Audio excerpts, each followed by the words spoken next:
Welcome everyone. Today we are going to discuss about decision trees. Decision trees जो है वो regression और classification दोनों टाइप के प्रॉब्लम्स के लिए हम यूज कर सकते हैं. रिग्रेशन और क्लासिफिकेशन प्रॉब्लम्स के लिए जो डिसीजन ट्रीज हम लोग यूज करते हैं उसमें the entire structure is if else structure. So to start with, a decision tree is a decision support tool that uses a tree-like graph or model of decisions and their possible consequences. Tree like graph जैसे बनेगा, starting एक directed graph जैसे हम generally बनाते हैं इसको. ये hierarchical एक स्ट्रक्चर क्रिएट होता है और ट्री को रीड करने के लिए ऊपर से नीचे हम रीड करते हैं. It is one way to display an algorithm that only contains conditional control statements. So पूरा का पूरा जो स्ट्रक्चर बनता है वो if else kind of structure बनता है. तो पहला नोड जो ऊपर में टॉप नोड रहेगा उसमें से एक या दो ब्रांचेस निकलेंगे. जनरली हम देखते हैं, जो ऑब्जर्व करते हैं वो टॉप नोड में से दो ब्रांच निकल रहा है या तीन ब्रांच निकल रहा है. उसके नीचे फिर और नोड्स बनेंगे जिसमें से और ब्रांचेस निकलेंगे. और ये पूरा स्ट्रक्चर जो है इफ एल्स स्ट्रक्चर के थ्रू हम लोग इम्प्लीमेंट करके रख सकते हैं. The path from root to leaf represents classification rules. ठीक. So root to leaf, root मतलब टॉप नोड है, लीफ मतलब लास्ट नोड है. तो रूट टू लीफ तक जब हम जाएंगे तो जितने पाथ के थ्रू हम निकलेंगे उतने क्लासिफिकेशन रूल्स बनते जाते हैं. Tree based learning algorithms are considered to be one of the best and mostly used supervised learning methods. So tree structure जो हम देख रहे हैं वो सुपरवाइज्ड मशीन लर्निंग एल्गोरिदम्स में कैटेगराइज होता है. सुपरवाइज्ड है मतलब we already know the output and accordingly we try to train the system so that future नया डेटा जो आएगा उस पे प्रेडिक्शन किया जा सके correctly. Decision tree algorithms are referred as CART, classification and regression trees. इनको CART कहा जाता है. इसमें classification as well as regression problems को सॉल्व किया जा सकता है. Example of a decision tree, you can observe this diagram. यहाँ पे आप ऑब्जर्व करेंगे that on the top there is the root node. This is the starting point where the tree begins. The conditioning or the conditional operations begin in that particular node. अब इसमें आप left side में एक branch देख रहे हैं, एक right side में ब्रांच देख रहे हैं. ये इस रूट नोड पे प्रोसेस होने के बाद या तो लेफ्ट साइड में जाना है या तो राइट साइड में जाना है. तो इफ एल्स स्ट्रक्चर जैसे ये आपको दिखेगा. सो रूट नोड में इफ एल्स के हिसाब से या तो ट्रू पार्ट होगा या तो फॉल्स पार्ट होगा, लेफ्ट साइड या राइट साइड. तो इसको बोलते हैं स्प्लिटिंग. तो रूट नोड से स्प्लिट होता है. उसके बाद आता है जो इंटरमीडिएट नोड्स हैं उन्हें डिसीजन नोड्स कहा जाएगा. डिसीजन नोड्स का मतलब क्या, उसमें भी एक और इफ एल्स स्ट्रक्चर होगा. सो रूट नोड में इफ एल्स स्ट्रक्चर है, उसके बाद एक और डिसीजन नोड्स आएंगे जिसमें इफ एल्स स्ट्रक्चर्स हैं, और डिसीजन नोड्स के नीचे में और भी डिसीजन नोड्स हो सकते हैं, उसमें भी और इफ एल्स स्ट्रक्चर्स हो सकते हैं. और लास्ट में जो ग्रीन कलर में आप देख रहे हैं उनको टर्मिनल नोड्स कहा जाता है. These are the achievements, actually final results that we achieve while going through the decision tree. ये जो एक सब पार्ट है, जैसे यहाँ पे एक सब पार्ट है, यहाँ पे एक सब पार्ट है, इसको हम लोग सब ट्री बोलते हैं, जहाँ पे डिसीजन नोड है और टर्मिनल नोड्स हैं। ठीक, तो यहाँ पे जो डिसीजन नोड है वो पेरेंट नोड कहलाएगा और जो टर्मिनल नोड्स हैं वो चाइल्ड नोड्स कहलाएंगे। So this is the basic structure that we achieve while we are operating on decision trees. Common terms जैसे अभी अपन डिस्कस कर रहे थे रूट नोड, तो रूट नोड जो है वो स्टार्टिंग नोड होता है, एकदम शुरुआत का नोड होगा। स्प्लिटिंग का मतलब होगा splitting of the root node, मतलब रूट नोड के बाद जो कंडीशनल स्ट्रक्चर हमने चेक किया है, कंडीशन चेक किया है, उसके बेसिस पे दो रास्ते कम से कम निकलने चाहिए, एक तो यस का रास्ता निकलेगा या और एक नो का रास्ता निकलेगा, एक से ज़्यादा भी हो सकता है, लेकिन जनरली ये इफ एल स्ट्रक्चर में एक दो ही रास्ते निकलते हैं, ट्रू या फॉल्स का रास्ता निकलेगा। तो रूट नोड में जो कंडीशन चेकिंग होगी उसके बेसिस पे या तो हम ट्रू पार्ट पे जाएंगे या तो फॉल्स पार्ट पे जाएंगे। सो ट्रू पार्ट पे गए तो भी एक सब ट्री बनेगा, फॉल्स पार्ट पे गए तो भी एक सब ट्री बनेगा। डिसीजन नोड्स जो है, these are the sub nodes which are created after the root node, और टर्मिनल नोड्स जो है वो लास्ट वाले नोड्स हैं, उसके बाद और ट्री जो है वो आगे नहीं बढ़ता है। प्रूनिंग एक कॉन्सेप्ट है, जब हम लोग ट्रीज क्रिएट करते हैं तो प्रूनिंग का भी एक कॉन्सेप्ट आता है। प्रूनिंग जनरली हम डिसाइड करते हैं कि कौन सा नोड को हटाना है ट्री में से। ये जो नोड्स हम देख रहे हैं, नोड्स कब बनते हैं, ये एक्चुअली एट्रीब्यूट्स हैं। These are the attributes. हमारे पास जो डेटा है उसके जितने भी एट्रीब्यूट्स होंगे वो एट्रीब्यूट्स को यूज करके हम नोड्स बनाते हैं, और ये जो नोड्स में से जो जो स्प्लिटिंग हो रहा है, जो इफेल स्ट्रक्चर का जो निकलता है ये स्प्लिटिंग, ये एक्चुअली उसके बोलना चाहिए जो वैल्यूज है उस पर्टिकुलर एट्रीब्यूट के, जो उसके टर्म्स जिसको बोलते हैं उनके टर्म्स ऑफ द एट्रीब्यूट, उसके बेसिस पे ये स्प्लिट होता है। तो डिसीजन नोड्स कितने सारे होने चाहिए, कौन सा डिसीजन नोड का इंफॉर्मेशन लेवल अच्छा है, कौन से नोड का इंफॉर्मेशन लेवल खराब है, ये सब हमको फाइंड आउट करना पड़ता है।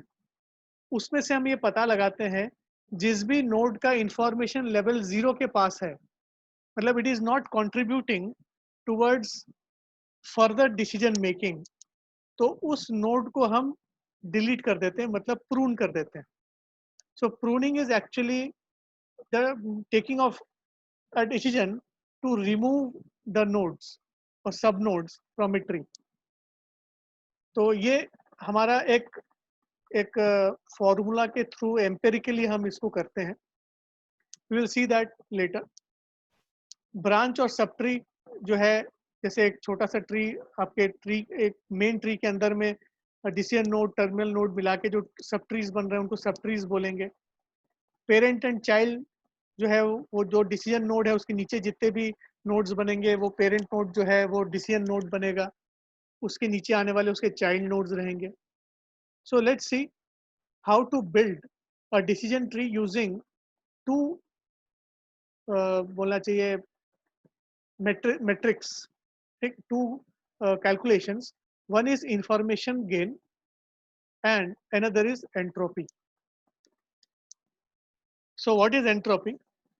Entropy actually क्या होता है कि किसी भी नोड का, नोड मतलब जैसे मैंने अभी कहा कि नोड मतलब एक फीचर, तो उस पर्टिकुलर फीचर का जो इंफॉर्मेशन पावर है वो कितना है। Information power in the sense कि उसको यूज करके हम फाइनल डिसीजन तक कितने अच्छे से पहुंच पाएंगे, वो उसका इंफॉर्मेशन पावर होता है। सो किसी भी नोड का जो इंफॉर्मेशन पावर होता है वो अगर बिगड़ रहा है, if it is not that much powerful, उसको हम बोलते हैं एंट्रोपी।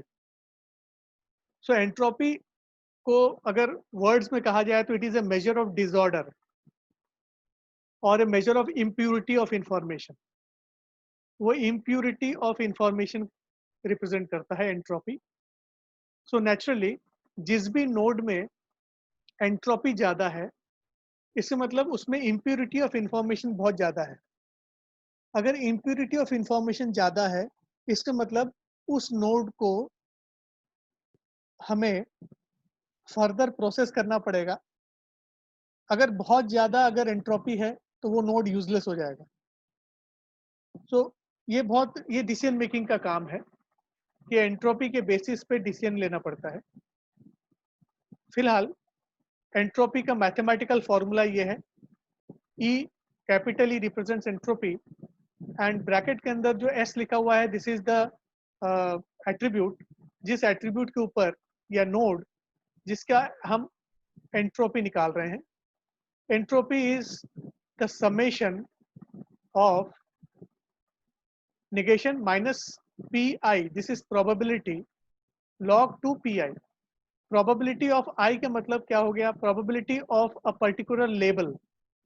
देखिए लेबल का क्या मतलब है, उसको ऑब्जर्व करते हैं कि एक एट्रीब्यूट है, एक सिंपल से एट्रीब्यूट लेते हैं कि the weight of a person, say the weight of a person is high और लो। से हमारे पास दो इसके टर्म्स हैं, एक हाई है एक लो है, जो वेट को रिप्रेजेंट करता है। तो वेट हमारा क्या हो गया, एट्रीब्यूट हो गया। उसमें जो दो टर्म्स है, अभी इसमें कितने टर्म्स हो गए, दो टर्म्स, एक हाई वेट और एक लो वेट। तो जो सी का वैल्यू हो गया इक्वल टू 2। ठीक, सो एंट्रोपी हम वेट निकाल रहे हैं, तो हमारा एट्रीब्यूट क्या है, वेट है। उसमें दो उसकी वैल्यूज हैं, हाई एंड लो। तो इसका मतलब सी का वैल्यू जो है, इस समेशन के ऊपर जो सी का वैल्यू आप देख रहे हैं वो 2 है। इसका मतलब ये समेशन दो बार चलेगा। एक पी आई, इसका मतलब पी ब्रैकेट जो आई का वैल्यू रहेगा हाई, उसके लिए कैलकुलेट होगा probability of high, and add करेंगे पी लो। ठीक, और ये लॉग पी आई के साथ उसको मल्टीप्लाई करके ऐड करेंगे। सो माइनस माइनस जो है, इसका मतलब नेगेशन होते जाएगा, मतलब सभी जो है माइनस माइनस होते जाएंगे। और ये जो प्रोबेबिलिटी है, प्रोबेबिलिटी को निकालते कैसे हैं कि number of the count of term divided by the number of instances. ठीक, उससे हम प्रोबेबिलिटी निकालते हैं। तो विल सी, मैं इसको डिटेल में आपको बताने वाला हूँ वैसे में भी। तो just to give an idea, अब इसमें लॉग 2 यूज होता है, यार ध्यान रखिएगा। सो अगर आपको एग्जाम में अगर बाई चांस एंट्रोपी कैलकुलेट करने के लिए आता है, तो आपके पास ये इंजीनियरिंग कैलकुलेटर ज़रूरी है, क्योंकि लॉग 2 निकालना है तो आपको इंजीनियरिंग कैलकुलेटर की ज़रूरत पड़ेगी। वैसे किसी भी वैल्यू का अगर लॉग 2 निकालना है, जैसे for example log 2 pi P I लिखा है, इसके इक्वलेंट अगर निकालते हैं तो log 10 of P I divided by log 10 of 2, ये फॉर्मूला से भी निकाल सकते हैं लॉग 2। ठीक है, तो log 2 कैसे निकलेगा, log 10 of P I divided by log 10 of 2। ये फॉर्मूला से भी आप जो है log 2 ऑफ पी आई निकाल सकते हैं। ठीक, तो इसको थोड़ा ध्यान रखिएगा, log 2 हमको निकालना पड़ेगा। या आप जब एक्सपेरिमेंट्स करेंगे अपने लैपटॉप में, तो एक्सेल में log 2 निकालना बहुत ईजी है, तो एक्सेल में आप ट्राई करके देखिएगा। So P I is simply the probability of an element, जो हम देखेंगे अभी प्रोबेबिलिटी ऑफ एलिमेंट कैसे निकालना है। तो एक छोटा सा अभी एक बेसिक एग्जांपल बता रहा हूँ, मैं बाद में एक डिटेल एग्जांपल आपको बताऊंगा। फॉर सिंप्लिसिटी से लेट अस से वी हैव टू क्लासेस, एक पॉजिटिव क्लास है और एक नेगेटिव क्लास है। ठीक, तो पॉजिटिव क्लास और नेगेटिव क्लास, जैसे फॉर एग्जांपल जैसे मैंने कहा कि एक एट्रीब्यूट है आपका, एट्रीब्यूट से मान के चले S, let attribute is S. ठीक, तो ई एस करके जो लिखा है ना, इसमें एट्रीब्यूट है ये। तो ई एस जो है उसका हम निकाल रहे हैं जो एंट्रोपी है, कि इस पर्टिकुलर एट्रीब्यूट का एंट्रोपी निकाल रहे हैं। इस एट्रीब्यूट के अंदर दो वैल्यूज हैं, एक पॉजिटिव वैल्यू एक नेगेटिव वैल्यू है। टू क्लासेस आर देयर, है ना, ये दो टर्म्स है इसके अंदर। एक है टर्म जो प्लस से रिप्रेजेंट हो रहा है, एक टर्म जो है माइनस से रिप्रेजेंट हो रहा है। So there are two classes in this attribute s.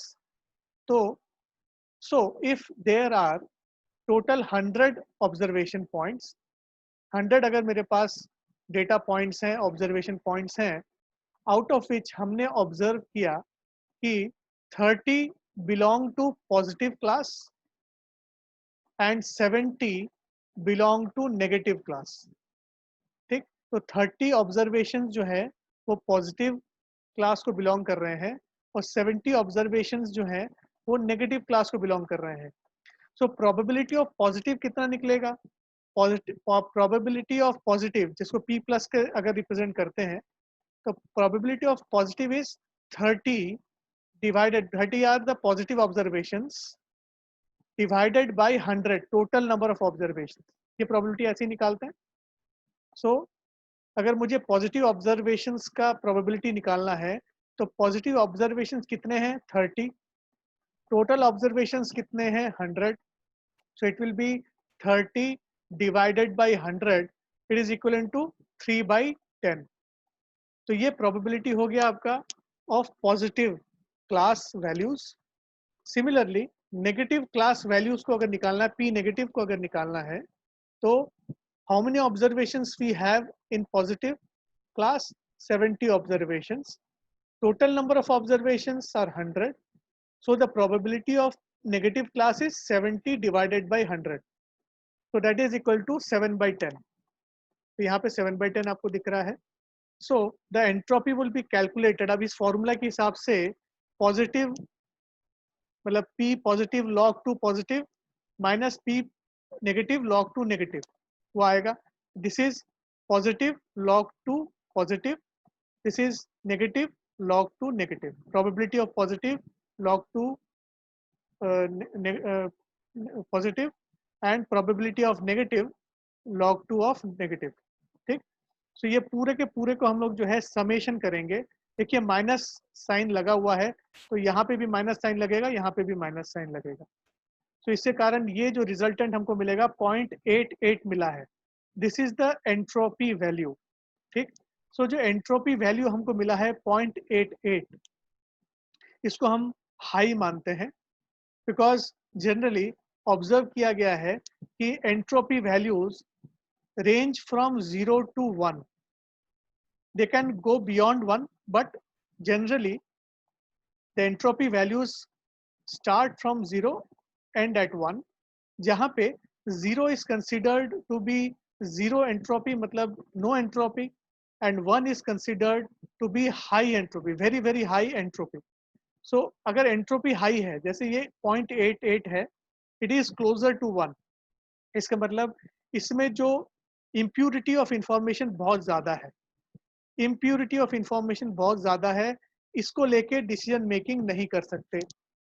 इसको हमको जो है we have to divide it, we have to perform some more operations. ठीक, सो एंट्रोपी से हमको पता लग जाता है कि कितना प्यूरिटी लेवल है, इम्प्यूरिटी लेवल है। इम्प्यूरिटी लेवल ज़्यादा रहने से इससे हम डिसीजन मेकिंग नहीं कर सकते। इम्प्यूरिटी लेवल कम होना चाहिए for a good decision making. ठीक, तो ये एक छोटा सा ग्राफ है जिसको आप ऑब्जर्व करके देखिए। इस ग्राफ में जो एक्स एक्सिस में दिया है वो है आपका प्यूरिटी वैल्यू। ठीक, और जो वाई एक्सिस पे दिया है वो है आपका एंट्रोपी का वैल्यू। ठीक, तो जो राइट एक्स एक्सिस पे क्या दिया है, this the proportion of the mixing of classes, is the proportion of mixing of classes.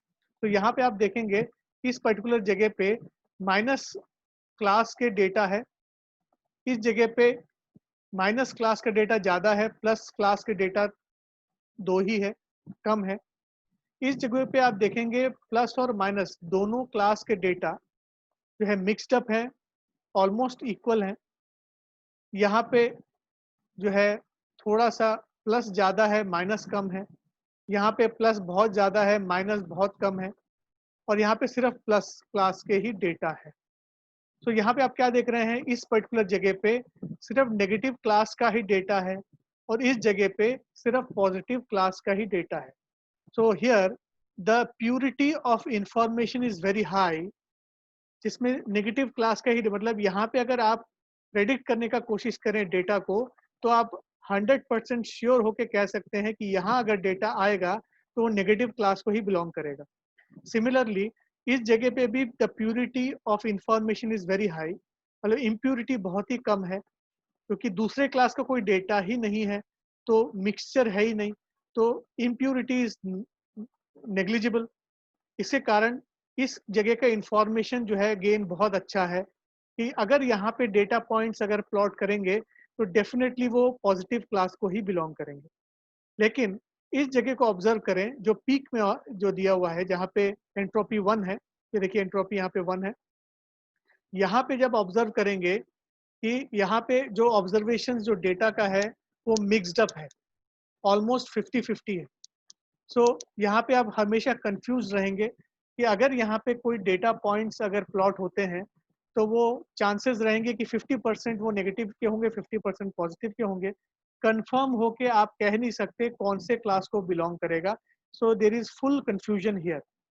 So there is high entropy here. Due to high entropy, there is impurity in information. ठीक है? So entropy is lowest at the extremes and entropy is highest at the middle. तो इससे हम observe करके देख सकते हैं कि जो मिक्सिंग ऑफ डेटा है, मिक्सिंग ऑफ डेटा जितना जो है बढ़ेगा, उतना जो है impurity ऑफ इंफॉर्मेशन भी बढ़ जाएगा। ठीक, so entropy should be very less. अब एंट्रोपी यूज करके we calculate the information gain. Information gain is कहना चाहिए ऑपोजिट ऑफ एंट्रोपी। सो एक तरीके का प्यूरिटी लेवल बताता है। सो जिस नोड का इंफॉर्मेशन गेन सबसे ज्यादा रहेगा वो प्योर नोड कहलाता है, और उससे आप डिसीजन मेकिंग बहुत करेक्टली कर सकते हैं। और जिस नोड का इंफॉर्मेशन गेन कम आएगा, उसका इम्प्यूरिटी लेवल ज़्यादा है, तो उसको लेके आप डिसीजन मेकिंग नहीं कर पाएंगे। ठीक, सो इंफॉर्मेशन गेन को फाइंड करने के लिए this formula is used. Information gain of an attribute y with respect to an attribute x।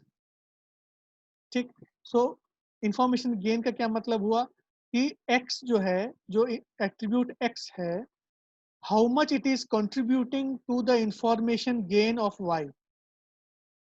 ठीक, सो एट्रीब्यूट x जो है वो y को कितना हेल्प करेगा to come to a correct decision. This is how x is contributing to the information gain of attribute y।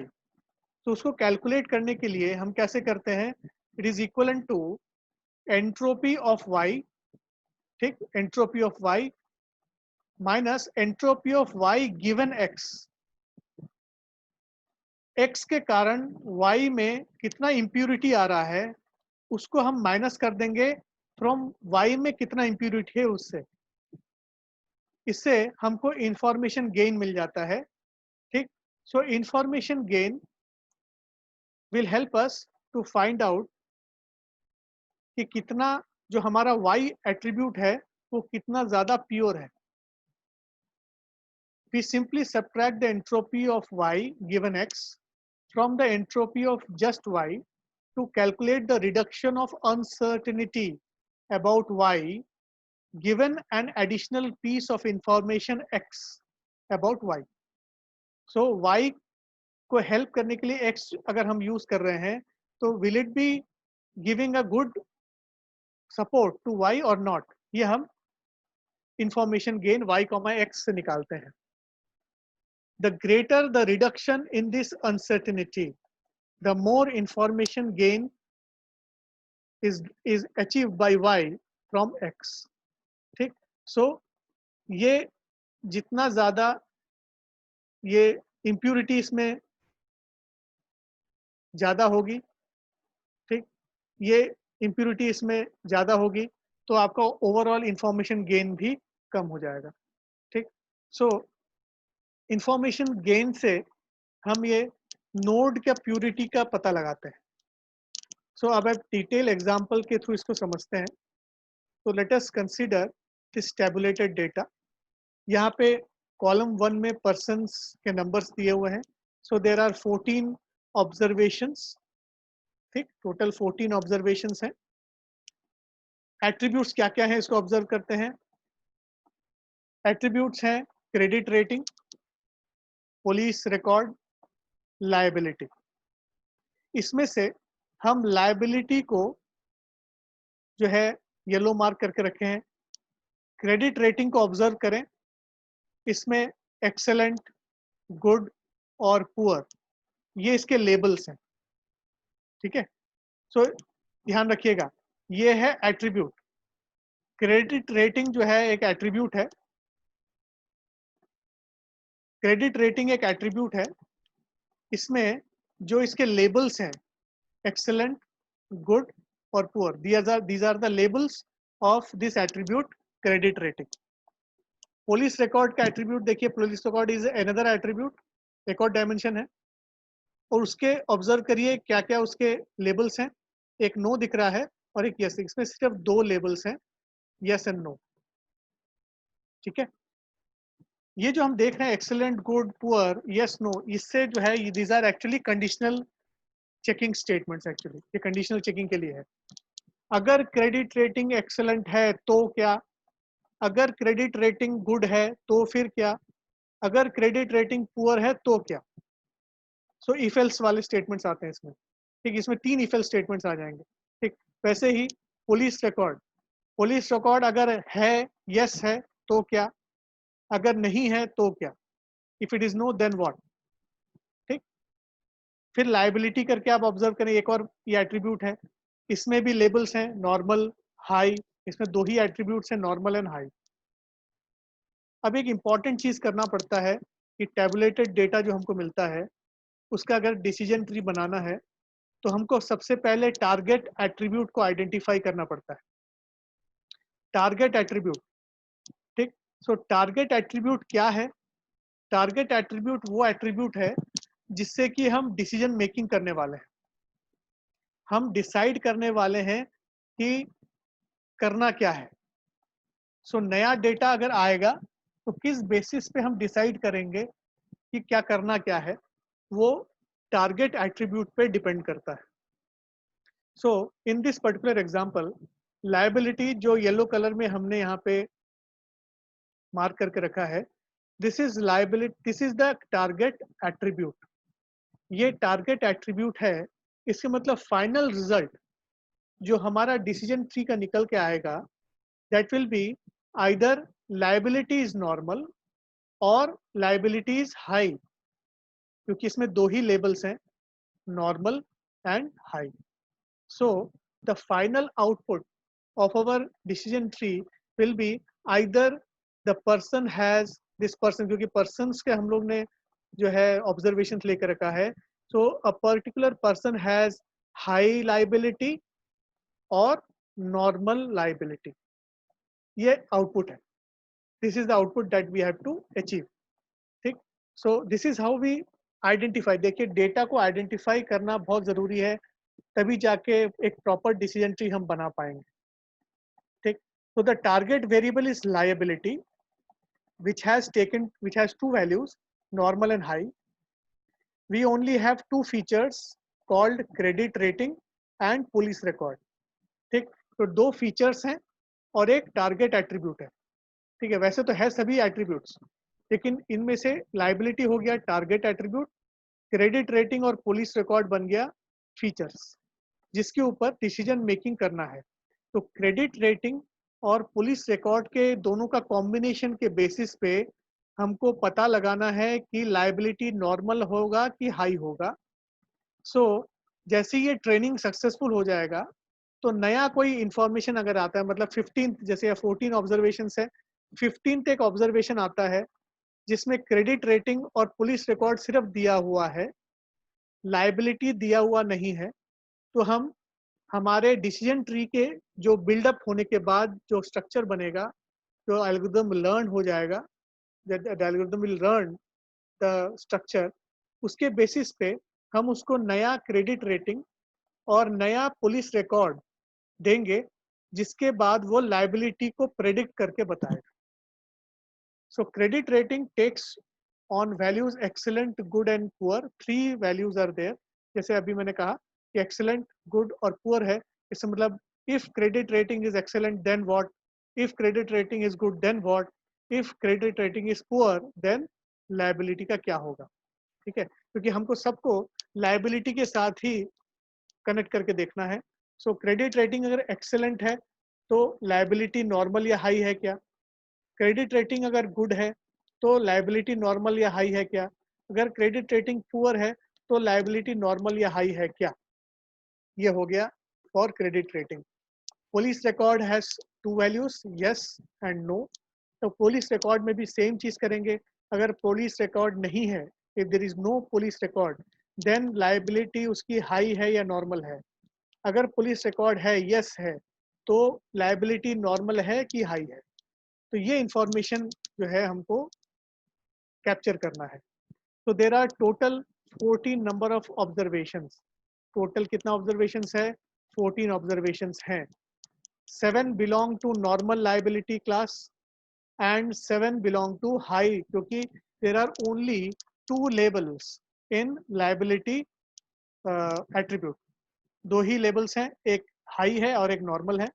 इसीलिए naturally अब इसको काउंट भी करेंगे, काउंट करके देखेंगे तो 1 2 3 4 5 6 7, तो 7 नॉर्मल है और नेचुरली हाई जो है वो 7 रहेंगे, क्योंकि 7 अगर नॉर्मल है तो 7 ही हाई रहेगा। सो यहाँ पे लायबिलिटी में हाई और नॉर्मल ये दोनों इक्वल है, दोनों इक्वल है। इससे मतलब लायबिलिटी में पॉजिटिव, अगर इसको पॉजिटिव नेगेटिव जो हम लोग ने अभी देखा था, पॉजिटिव नेगेटिव वाला एग्जांपल, सो पॉजिटिव अगर देखें तो 7 पॉजिटिव्स हैं और 7 नेगेटिव्स हैं। इससे मतलब दोनों इक्वल हैं। अगर दोनों इक्वल हैं तो यहाँ पे इस डायग्राम के हिसाब से दोनों इक्वल है, तो हमारा एंट्रोपी कहाँ पे है? देखिए हमारा एंट्रोपी है हाईएस्ट लेवल पे है, जहाँ पे पॉजिटिव नेगेटिव दोनों साथ है, एक साथ इक्वल है। ठीक है, तो दैट इज हाई एंट्रोपी। मतलब हमारा जो ये लायबिलिटी वाला एट्रीब्यूट है, इसका एंट्रोपी बहुत ज़्यादा हाई है। इसका मतलब लायबिलिटी को प्रेडिक्ट करने के लिए हमको क्रेडिट रेटिंग और पुलिस रिकॉर्ड का हेल्प लेना पड़ेगा, और कुछ ऐसे कुछ करना पड़ेगा जिससे कि इसको हम अच्छे से प्रेडिक्ट कर सकें। ठीक है, so this was related to the very basics. अभी इसी से रिलेटेड हम क्या करते हैं, कंटिजेंसी टेबल्स बनाते हैं। ठीक, कंटिजेंसी टेबल्स क्या होता है? कंटिजेंसी टेबल का मतलब है एंटायर ये जो अपन ने अभी जो डेटा ऑब्जर्वेशन वाले जो टेबल को देखा है, इसी ऑब्जर्वेशन टेबल को यूज करके ये जो फ्रीक्वेंसी काउंट है, फ्रीक्वेंसी काउंट, जैसे क्रेडिट रेटिंग का अगर मुझे कंटिजेंसी टेबल बनाना है तो मुझे फ्रीक्वेंसी काउंट कैलकुलेट करना पड़ेगा ऑफ द टर्म्स। तो यहाँ पे फ्रीक्वेंसी काउंट कैसे कैलकुलेट करेंगे? Number of repetition. जैसे एक्सेलेंट कितने बार आया? 1 2 3 4, तो इसका फ्रीक्वेंसी, एक्सेलेंट का फ्रीक्वेंसी काउंट हुआ 4। गुड कितने बार आया? 1 2 3 4 5 6, तो गुड का मेरा काउंट हुआ 6। पुअर कितने बार आया? 1 2 3 4, तो पुअर का काउंट हो गया 4। तो ये इसको यूज करके मैं एक टेबल बनाऊंगा, that will be the contingency table for credit rating. Similarly police record का भी एक कंटिजेंसी टेबल हमको बनाना है। उसमें भी हम देखेंगे टर्म्स कितने हैं, 2 टर्म्स हैं, एक टर्म है नो, एक टर्म है यस। तो नो का फ्रीक्वेंसी काउंट कैलकुलेट करेंगे, 1 2 3 4 5 6 7, तो there are 7 no and 1 2 3 4 5 6 7, there are 7 yeses। तो 7 नोज एंड 7 yeses का एक टेबल तैयार होगा। ये जो टेबल्स हम तैयार करते हैं, ये वो नॉन टारगेट एट्रीब्यूट्स का टेबल तैयार होता है। नॉन टारगेट मतलब लायबिलिटी का नहीं करेंगे, हम सिर्फ क्रेडिट रेटिंग और पुलिस रिकॉर्ड का ही कंटिजेंसी टेबल बनाएंगे। तो कंटिजेंसी टेबल एक बहुत इंपॉर्टेंट स्टेप है बना जब शुरुआत करने के लिए, जब हम जो है बाकी का कैलकुलेशन करते वक्त करते हैं। तो कंटिजेंसी टेबल जो है वो प्रोबेबिलिटी में, उसको हम लोग फ्रीक्वेंसी डिस्ट्रीब्यूशन टेबल भी बोलते हैं, या क्रॉस टैब भी बोला जाता है। तो फ्रीक्वेंसी डिस्ट्रीब्यूशन ऑफ वेरिएबल्स कहा जाता है। So number of contingency tables is equal to the number of attributes other than the target attribute. ठीक। सो अभी तक का जो डिस्कशन है होपफुली सबको समझ में आया होगा। बाकी का डिस्कशन हम लोग नेक्स्ट क्लास में कंटिन्यू करेंगे। तो